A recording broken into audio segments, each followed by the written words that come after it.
Real Enigmas and Theories is back again with another video. Severance is just one of those shows, and season 2 is in the part of that swing where the bat hits the ball. Episode 7 is definitely the equivalent of that smack that we hear from the stands when the bat connects, loud and intense. Now for episodes 8, 9, and 10, we get to see how far this ball is going to travel. This show is great at laying out the mysteries and even better at revealing the answers that lead us to more questions. Like, we now know about some of what's going on at the testing level. However, we're still asking ourselves how many people are down there with Gemma. And what do these bizarre scenarios playing out in each one of these rooms really mean? You know what I'm saying? We got the answers, but we got the questions too. This last episode gave us so much that connects with everything we've already seen or heard from the characters. And this evening, we're going to get into some of those things and some of the new revelations that I've had on my second watch. Dr. Mauer, or Dr. Peabody as I call him, Evil Hodor, and Bert have an undeniable connection that hasn't hatched on the show yet, but the obvious clues have been there the whole time. Gemma has a few secrets and tricks up her sleeve, and I don't think Helly helping Mark find Gemma is a good idea. Lumon has been aware of everything from Petey's mapping to Cobel stealing the candle from Mark's basement. I'm sure they know Ragabi is staying with Mark and that Irv has been moving around in silence the whole time. And like I said, we're going to talk about all of that and more. But first, I want to say thank you to everyone for watching. And if you're new here, welcome. This video will contain spoilers if you're not caught up to season 2, episode 7. So without further ado, pull out those magnifying glasses and let's cook. Now I gotta get at Evil Hodor for a minute. That's a big dude, pause. You get into it with him and your hands just be bouncing off of him like they was made out of tennis ball material. I mean, you punching this dude in the stomach and the chest and you hitting him with everything you got and that shit ain't even phasing him. I tell you right now, I'm not trying to be out here wrestling around with big ass Hodor. He's the type of motherfucker you gotta shoot. Shit, ain't no playing with Evil Hodor. And we see him at Irv's crib going through the stuff that was most likely left in place, easy to find on purpose. We now know that Lumon has been watching everything from the beginning. Petey's mapping, Irv's drawing pictures of Bert in the export hall, Miss Casey telling Irv that Bert was in the conference room, and more. They've been watching everything. So why now? Why is Evil Hodor at Irv's crib now? Couldn't they have just done this while he was at work? Why wait until after he was fired? Better yet, why wait until this dinner meeting with Bert? We haven't seen Bert and Evil Hodor interacting at all, but I'm sure it was Bert who called Evil Hodor and told him that Irv was going to be at his house for dinner. And now we know that Evil Hodor makes visits to Dr. Peabody to check on the progress of his experiments and the severance barrier. We also learn from Fields that Bert has worked at Lumon for 20 years, long before the severance procedure was a thing, and that Bert also had some sort of Lumon partner. Suspecting that Bert's the one who made the contact with Evil Hodor, and Evil Hodor has a working relationship with Dr. Peabody, I think it's safe to assume that Dr. Peabody is Bert's Lumon partner. And the why now starts to make a lot of sense when you factor in the fact that Miss Casey is directly connected to Irv and Bert's meeting, and she's connected to Dr. Peabody. So the last piece of that puzzle would be Evil Hodor, who we know visits Dr. Peabody, and he's at Irv's crib while Irv is at dinner with Bert. So I think Bert knew Irv's crib was being violated while he chuckles about Jesus Christ over a glass of red wine. Now, if you didn't know, I made a connection to Project or Operation Paperclip, which was a covert government effort to recruit Nazi scientists who conducted research into altered consciousness, hypnotic states, and the effects of extreme conditions on the human mind. I also added that all, not a few, but all of the scientists recruited were selected through Masonic and occult organizations. Government agents would place paperclips on the files of candidates for the program. They would place the paperclips on backwards, which was the same offense that Milchick was reprimanded for during his evaluation. If the file had a backwards paperclip, then they were a candidate for Operation Paperclip. Now, if all of the science were brought here through Masonic and occult connections, who Who the hell were these agents selecting them? I think that this connection is a rock-solid bit of hidden meaning and esoteric symbolism. Dr. Peabody's name is Mauer, which is a surname of German origin, which means bricklayer or wall builder. This is another undeniable connection, being that a bricklayer or a wall builder is a mason. And I think the word Mauer actually translates to mason as well. We also see him actually conducting experiments to test extreme conditions on the human mind. So it makes me wonder, if Dr. Peabody is actually Bert's Lumon partner and Dr. Peabody is down there torturing subjects on the testing floor, what the hell did Bert do that was so bad? Could he have also been a harbinger of torture? His department is directly connected to the export hallway. The cards from his department are connected to Gemma. The 3D printed items are from his department and they're going right to the testing floor. Could Bert have been doing some horrible experiments of his own back in the day? I'm gonna just keep it real. I still don't think he's severed. In my last video, I asked why that card that Dylan stole from O&D was so important that Milchick had to pull an OTC just to get the card back. And when he retrieves the card, Milchick brings it to Bert in O&D, and Bert mentions someone whose name is Oswald, which is another Oz or Wizard of Oz reference. Now we know that those O&D cards are connected to the testing floor, and we just figured that one out. And this was just revealed to us through Gemma. So Oswald might be Dr. Peabody. And if that's the case, then Bert is most likely not severed, being that he's calling an unsevered employee by their first name. Moreover, him saying this right in front of Milchick is very telling. It also explains why Milchick seems to treat Bert as a higher up. Hear me out real quick. Look at how Bert was able to control the situation with Irv and Milchick at the retirement party. Existed! That's enough! You will go back to MDR. Mr. Milchick, please. It'd be so wonderful to have him here. Don't say anything more. Milchick orders Irv back to MDR, but Bert is able to step in and make the executive decision to let Irv stay and enjoy the rest of the party. He pretty much pulled Milchick's coattail and made him stand down. Couple that with how Milchick reported to Bert with that card, and we get an unsevered employee masking as a severed employee. Or at the very least, he's rocking the Glasgow block. And the way he looked at Irv at the end of that party, it just didn't say severed to me. It was almost like he knew exactly what was going on. And speaking of going on, what the hell's going on with Cobel and where's she been since episode 3? The last time we saw her, she was speeding out of Lumon's parking lot like she remembered she left some of them shitty cookies in the oven. But before that, she was on her way to Salt's Neck. And I uncovered an article from the Kier Chronicle that talks about a Lumon-owned diethyl ether plant in Salt's Neck that spilled alcohol into the water supply. Now, there's several things here. Could this Lumon-owned diethyl ether plant be the plant that Kier worked at? And was Cobel's mother a casualty in this alcohol spill in Salt's Neck? Now, as Cobel approaches the road sign for Salt's Neck, she stops the car and looks down at the breathing tube in her passenger seat before turning around and then headed back to Kier and Lumon. We just found out that Cobel was raised by Lumon to be a soldier for the cause. And we've seen Cobel's devotion to Kier in her basement, complete with shrine and checkerboard Masonic floor. She talks to Helena like she has a few cards up her sleeve and obviously has a plan to get back at Lumon. And I think that she knows a lot more than the average high up at Lumon is aware of. Now, I have a theory that there are many ways to get to the severed level, and the tech that they're working on isn't just the chips, but it's the elevator tech that initiates the chips or the actual switch.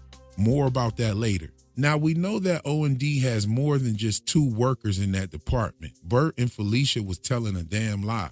But I'm sure that they all come into work from another elevator somewhere. And I don't think that Miss Casey came through the export hallway to get to the wellness room. I think there's another entrance from the inside of the wellness room.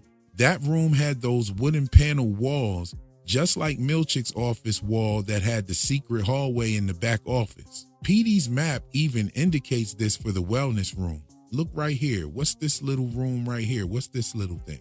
When we saw Mark run to wellness, The entrance and the exit door were missing. It was just like the room had just totally disappeared. So I do think there are multiple ways to get onto the severed floor and even to get onto the testing level, maybe even from outside. A good question when it comes to the Lumon building is, how far do the levels go down? But another good question would be, how wide does it span? What if the sub-levels of Lumon actually span all the way over to the neighboring cities? And does Cobel know how to access the severed floor from the outside undetected? I hope we find out in episode 8. Now here's something that I noticed during episode 7, and I'm sure that it caught many of your attention, and that was the ant farm that Mark gifted Gemma. It wasn't your traditional flat picture frame type deal. It was a tower with levels, and I'm going to use this as my visual to explain what I think's going on here. The first thing I thought was, damn, all the ants must be severed or some shit, because I can only spot one possible ant at the top level, so that must be Judd the ant. The second thing I thought was, are they trying to tell us that there are multiple levels below the testing floor? But let's stick to the main point. Okay, so Mark or any other severed employee starts off here at the top as an outie. They get into the elevator and go down to this level, which would be the severed floor. Now, let's say from the severed floor, you go down to the testing floor. What happened? Do you become your outie again? This is what we saw happen to Gemma. She's outie Gemma on the testing floor, but when she went to escape up the elevator, she became Miss Casey again. Milchick sent Miss Casey back down to the elevator, and she became Gemma once again. Now, if any Mark or any other goes down there, do they revert back to their outie? Now, I'm going to go out on a limb here and say yes. And I'm also going to say that if that is the case, then I don't think it's a good idea to have Helly helping with this mission to find Miss Casey. Because if Helly goes down that elevator, she turns right back into the enemy, Helena. I bet this is exactly what happens, and what tells us this is the new intro sequence. Close to the end, we can see Miss Casey and who we think is Helly in the elevator, but I believe this to be Helena in that elevator. Whether this is Miss Casey or Gemma, she appears to be scared or worried. However, Helena's face and smile is menacing and sneaky. I mean, look at her face right here. We do know that Helly is the one who volunteered to go get the directions, and I think they're setting us up for Helena going to the testing floor. By the way, if I'm earning your like, go ahead and do all that dope YouTube stuff for me and share this video in your favorite Severance group somewhere. Now here's the question. If Mark does revert back to his outie self, what would happen if he goes into one of those rooms? Would he become an entire new Any? This is where I get back to the elevator tech that I was talking about. Hear me out real quick. At first, I thought that maybe Dr. Peabody had done something to Gemma's chip, or that Gemma's chip is different than the other severed chips, and that chip allows her to have multiple Emmys. But what if she has the same chip model as Mark, or maybe even an older chip than Mark? There's no way around the fact that Gemma was most likely severed before Mark, whether it was before her alleged accident, or before they met, or before Mark was hired by Lumon. She had to be severed before him. And I think it's safe to say that Mark probably has a newer chip than Gemma. Let's look at this for a second. The Cold Harbor room isn't ready for Gemma to enter yet, right? This would mean that nothing being refined has anything to do with Gemma, and she's sent into that room after it's been prepared. The refiners sort the numbers, and that information is used to create the experience for the room that matches the file. But what are they using to prepare these rooms? Are they using the leftover numbers, or are they using the numbers that are stored into those 5 boxes? I think the latter. I wish we would have seen which room the Christmas theme was in. I wonder if it's one of those files that Mark refined, because we do see them together by the Christmas tree. And if these numbers arouse a feeling of despair and the rooms are disparaging, then I think the number codes from the boxes are the ones that are used to create the conditions of the room, but also to create the extra Any or that alter ego. This information is probably used for the actual switching device in the rooms when she walks through the threshold. So the numbers that they're refining into the boxes could be doing 2 things. It could be actually creating the experience. It could also be creating the actual Any that goes into that room. And not just the any that goes into that room, but it kind of calibrates the mechanism to create that any to go into that room. Damn, I just thought of something real quick. Is the waffle party a play on the word ego, meaning ego, given to the refiner of the quarter for separating ego from the vast number code in each file? Nah, but like I was saying, I think if Mark goes down that testing floor, I believe that he reverts back to his Audi, and that same thing would apply to Helly. And that would be bad news.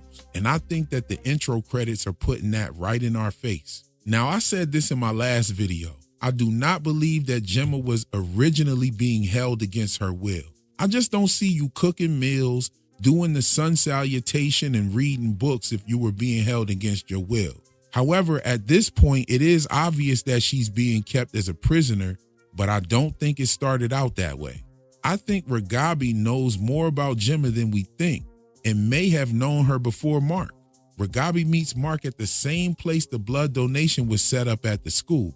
She had equipment there and was ready to go and was ready to tell him about Gemma that night before Grainer showed up. How could you not tell me? We were interrupted, if you recall. She must have been there beforehand and also administered the severance chip procedure to Gemma. She also said that she was the one who put the chip into Mark's head, and we know she's working with the group because that's what Petey said.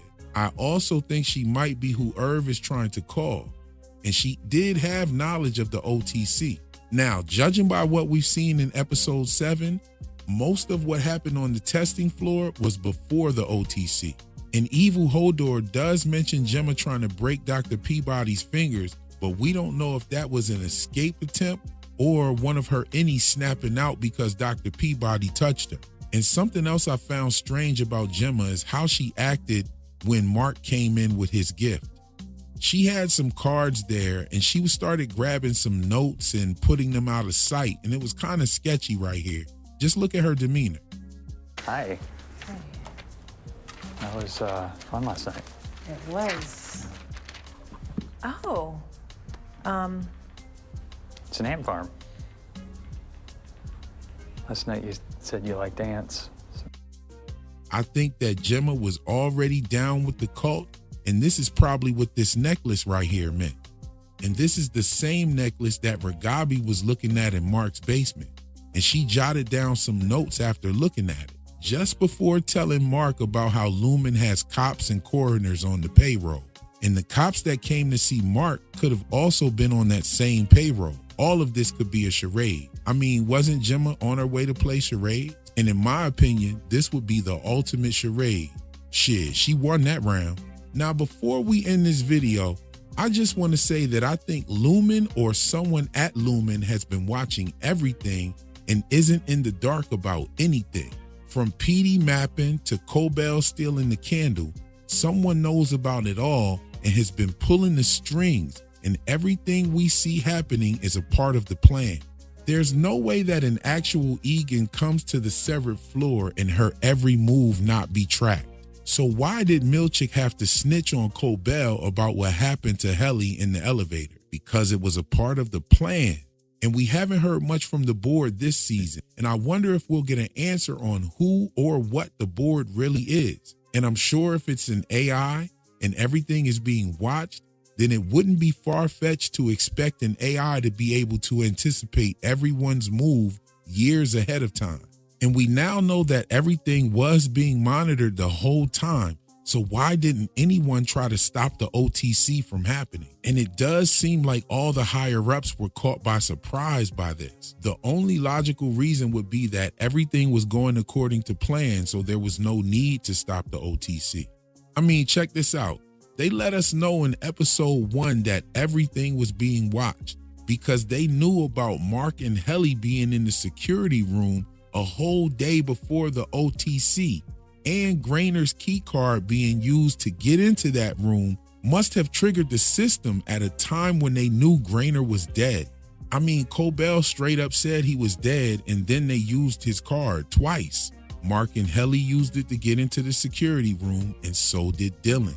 I mean, wouldn't you think that card would have been deactivated as soon as they knew he was dead? And even though we've met Jaime Egan, I don't think that we've met the real big bad yet, the real head honcho. So there you have it, some heavy theories, brushing up on that hidden meaning with the Mauer meaning Mason, along with the Project Paperclip, and some compelling questions that I'm sure will get answers by the finale. So if you've enjoyed this video, go ahead and tap that screen for me a few times by liking, sharing, and getting ready to hop down into the comments to get the conversation started. And if you're not subscribed already, hopefully this will be the video to make you do it. Anyway, just a little something to think about while we wait on the next episode. That's all for my video today. I'll catch you in the next one. Peace.